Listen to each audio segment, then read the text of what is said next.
ദീർഘമായ കാത്തിരിപ്പിനൊടുവിലാണ് പൗലോസ് റോമിലേക്ക് യാത്രയാകുന്നത്.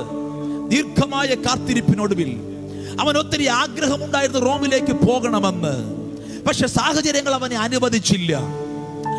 ഇവന് പോകാൻ കഴിയുമായിരുന്നു, സാധ്യതയുണ്ടായിരുന്നു, ഇവന് വഴി പല പ്രാവശ്യം ഒരുങ്ങിയതാണ്.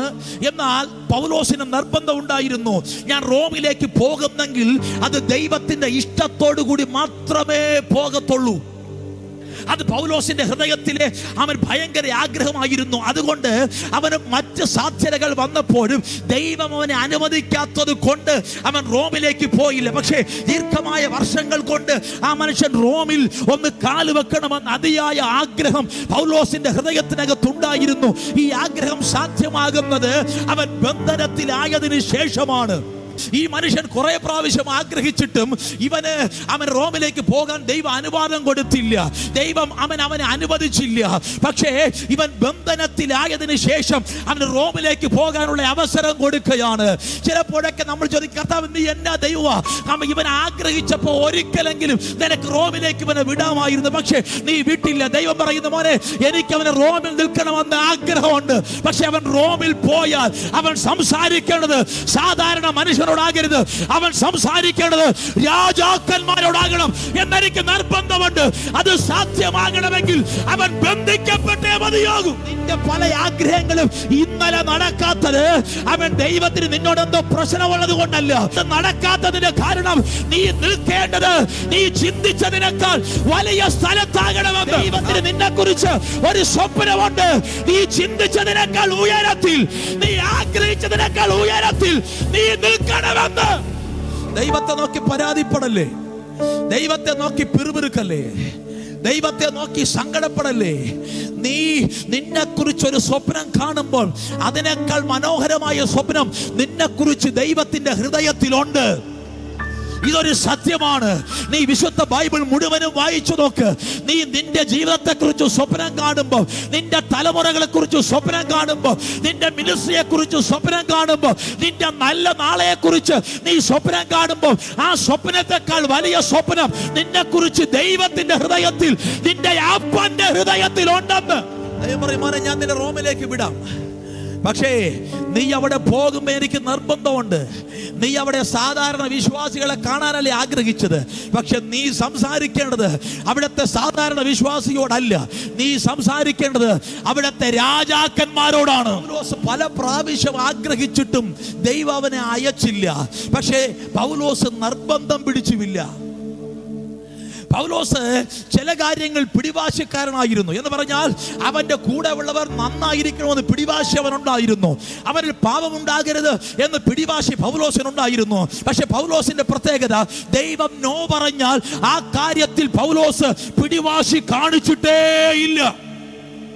ഓ ഹല്ലേലൂയ. ബാക്കി എന്തും പൗലോസിന് നിർബന്ധമാണ്. എന്നാൽ ദൈവം എന്തെങ്കിലും അവനോട് നോ പറഞ്ഞാൽ അവൻ പിടിവാശി കാണിക്കാറില്ലായിരുന്നു. കാരണം അവൻ പൗലോസിന് ആഗ്രഹം, ദൈവത്തിന്റെ ഇഷ്ടം എന്താണോ അത് എന്റെയും ഇഷ്ടമായി തീരണം. ഓ ഹല്ലേലൂയ. നമ്മൾ പലപ്പോഴും പരിശ്രമിക്കുന്നത് നമ്മുടെ ഇഷ്ടത്തെ ദൈവത്തിന്റെ ഇഷ്ടമാക്കി മാറ്റാനാണ്. എന്നാൽ ദൈവം പറയുന്ന, മോനെ അവൻ നിന്റെ ഇഷ്ടത്തെ എന്റെ ഇഷ്ടമാക്കി മാറ്റാനല്ല, എന്റെ ഇഷ്ടം നിന്റെ ഇഷ്ടമായി മാറിയ, എന്റെ ഹൃദയം നിന്റെ ഹൃദയമായ, എന്റെ ആഗ്രഹം നിന്റെ ആഗ്രഹമായ, എന്റെ ചിന്ത നിന്റെ ചിന്തയായ, അത് പട്ടണങ്ങളെ വിറപ്പിക്കും, അത് ദേശങ്ങളെ വിറപ്പിക്കും, അത് രാജാക്കന്മാരെ വിറപ്പിക്കും. ഞാൻ എങ്ങനെ പറയാറുണ്ട്, നിനക്കെതിരെ ഉയരപ്പെടുന്ന ഗൂഢാലോചനകൾ പലതും നിലനിൽക്കാൻ കാരണം, ആ ഗൂഢാലോചനകൾ പലപ്പോഴും മാറിപ്പോകാത്തതിന് കാരണം, ആ ഗൂഢാലോചന ദൈവത്തിന് ചെറുതായിട്ടെങ്കിലും ഒന്ന് ഇഷ്ടപ്പെട്ടതുകൊണ്ടാണ്. ഉദാഹരണം പറയാം. അവൻ ഈ മൊർദെഖായി കൊല്ലാൻ ഹാമാൻ നന്നായി പ്ലാൻ ചെയ്തു.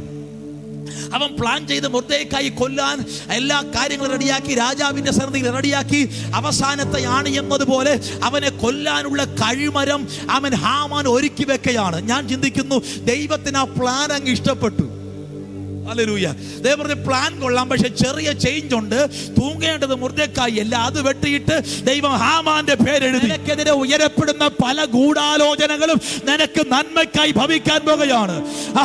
നിനക്കെതിരെ സംസാരിക്കപ്പെട്ട പല കാര്യങ്ങളും നിന്നോടുള്ള പ്രവചനങ്ങളായി മാറാൻ പോകുകയാണ്. നിങ്ങൾ ബൈബിളിൽ വായിച്ചിട്ടുണ്ടോ?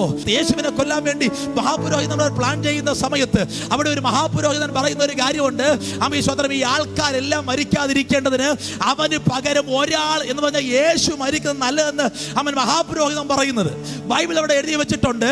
ഇവൻ സംസാരിച്ചത് അവൻ ലോകത്തിന് വരാനുള്ള രക്ഷയെക്കുറിച്ചാകുന്ന യേശുവിനെ കൊല്ലാൻ വേണ്ടി സംസാരിച്ചു. എന്നാൽ ദൈവം അതിനെ ലോകത്തിന് വേണ്ടിയുള്ള പ്രവചനമാക്കി മാറ്റി. നിനക്കെതിരെ ഉയർത്തപ്പെട്ട ഗൂഢാലോചനകൾ, നിനക്കെതിരെ ഉയർത്തപ്പെട്ട വാക്കുകൾ നിനക്ക് വേണ്ടിയുള്ള പ്രവചനങ്ങളായി ദൈവം തിരിക്കാൻ പോകുകയാണ്. നിനക്കെതിരെ ആരെങ്കിലും ഗൂഢാലോചന നടത്തുന്നത് നിനക്ക് ഹൃദയത്തിൽ ചിന്തയുണ്ടെങ്കിൽ സന്തോഷിച്ചോ. ദൈവത്തിന് ആ പ്ലാൻ അങ്ങ് ഇഷ്ടപ്പെട്ട, ഓ ഹല്ലേലൂയ, എന്റെ കൂടെ ഉണ്ടോ എന്ന് എനിക്കറിയില്ല. ദൈവത്തിന് ആ പ്ലാൻ അങ്ങ് ഇഷ്ടപ്പെട്ട, ആ പ്ലാനിനകത്ത് ദൈവം ദൈവത്തിൻ്റെതായ കുറച്ച് വരയും കൂടെ അങ്ങ് വരയ്ക്കുമെന്നേ ഉള്ളൂ. എന്നെ കിട്ടിയോന്നറിയില്ല. ഒന്നുകൂടെ സിംപ്ലിഫൈ ചെയ്ത് പറയാം. അവൻ യോസഫിനെ തന്റെ സഹോദരങ്ങൾ ഒരു പ്ലാൻ ചെയ്തു. അവർ ആ പ്ലാൻ വരച്ചപ്പോൾ പൊട്ടക്കിണർ വരെ മാത്രമേ വരച്ചുള്ളൂ. എന്റെ കൂടെ ഉണ്ടോ? അവർ ആ പ്ലാൻ വരച്ചപ്പോൾ പൊട്ടക്കിണർ വരെ മാത്രമേ വരയ്ക്കാൻ പറ്റുള്ളൂ. ദൈവം നോക്കിയ പ്ലാൻ കൊള്ളാടാ. ദൈവം ആ പ്ലാൻ പേന എടുത്തിട്ട് ആ പൊട്ടക്കിണത്തിൽ നിന്ന് ഒരു വര നീട്ടി വരച്ചു. പൊത്തിവരന്റെ വീട് വഴി, കാരാഗ്രഹം വഴി കൊട്ടാരത്തിലേക്ക്. ഓ ഹല്ലേലൂയ. ഇന്ന് രാത്രി നിനക്ക് വിരോധമായി പൊങ്ങുന്ന ചില പ്ലാനുകൾ ദൈവം നിനക്ക് അനുകൂലമായി ഭവനത്തിൽ നീ അത് കാണും, നിന്റെ തലമുറയിൽ നീ അത് കാണും, നിന്റെ സാമ്പത്തിക വിഷയത്തിൽ നീ അത് കാണും, നിന്റെ ഭാവിയിൽ നീ അത് കാണും, നിന്റെ വീട്ടിൽ നീ അത് കാണും, നിന്റെ മിനിസ്ട്രിയിൽ നീ അത് കാണും. ഇവിടെ പൗലോസിനെ കുറിച്ചുള്ള ദൈവത്തിന്റെ പ്ലാനുകൾ വളരെ ക്ലിയർ ആയിരുന്നു. നീ ബന്ധിക്കപ്പെട്ടവനായിട്ടാണ് പോകുന്നത്, പക്ഷേ നീ അവിടെ ചെന്ന് സംസാരിക്കാൻ പോകുന്നത് സാധാരണ മനുഷ്യരോടല്ല, നീ രാജാക്കന്മാരോട് സംസാരിക്കാൻ പോകുകയാണ്.